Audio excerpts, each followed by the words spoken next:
Be sure you have a pen. I want you to write this Judge Kobayashi. Get your pen or pencil ready. I want you to write this judge and say, you want to see a camera in Anthony Troy Williams' trial, which is scheduled for January of 2020. So we've got lots of time. We need to put letters in so they don't just do this Star Chamber proceedings where they ignore the laws, ignore the procedure, give them a fake public pretender defender, and say, oh, he had a fair trial. I've been to these courtrooms, both federal and state, and if there's no camera running, you can be sure the judge is sticking the screws and avoiding following the law. That's my observation on like hundreds and hundreds of cases. I get sick sometimes. I go home and I want to throw up because I just watched liberty and freedom destroyed in state and federal courtrooms all across this land. You can make a difference. So get your pencil ready. Now, Michael, if you got another interview there for us at Freedom Fest, thank you for that one with Michelle. This is Michael Warnken here for On Second Thought Television here in Las Vegas. We are in the lovely ballroom in the evening, and we are with... Jeff Singer. And you are with? I'm a senior fellow at the CATO Institute, and I'm also a practicing surgeon in Phoenix, just about 300 miles south of here. Oh, wow. That's quite a repertoire. So this is being Freedom Fest, a libertarian conference, and CATO would be more of a libertarian think tank. Is that correct? Yeah, I like to call it Global Freedom Headquarters. CATO is a libertarian think tank.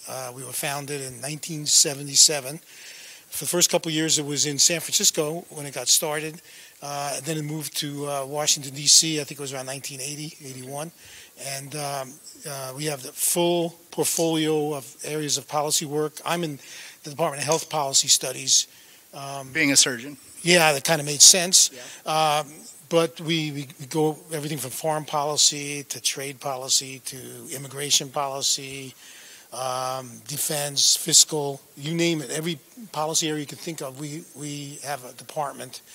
We also have a global outreach, and we have a Department of Center for Global Freedom, and we connect with other liberty-minded and free market think tanks around the world, and we cooperate.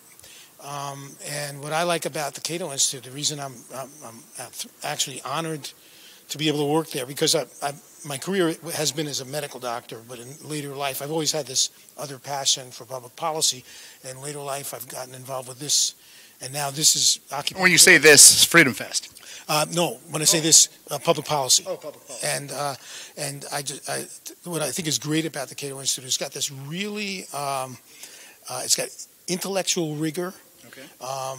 So meaning people challenge what you don't just throw something out there. Okay. Everybody is really open to discuss anything. If you're going to publish something, it's got to be really fortified. You've got to make sure that your facts can be backed up. And when we're doing research, we go where the research leads us. We're libertarian. Yeah.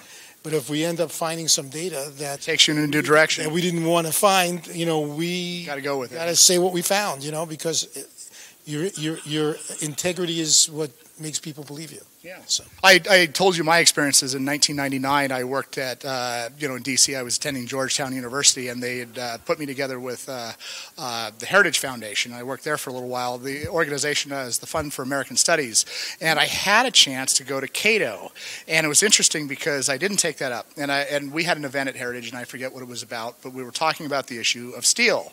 And being young and idealistic at the time, my view was that steel is important. Yeah, we can trade it, but we really should be domestically producing steel because it's the backbone of all the U.S. corporations.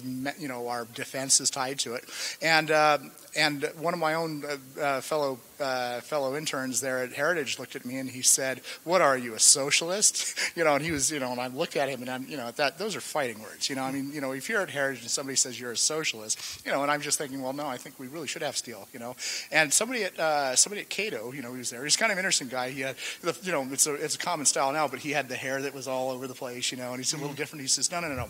You need to understand that steel is it's really caustic. It's expensive to make. If you can have somebody else make it, do so and import it.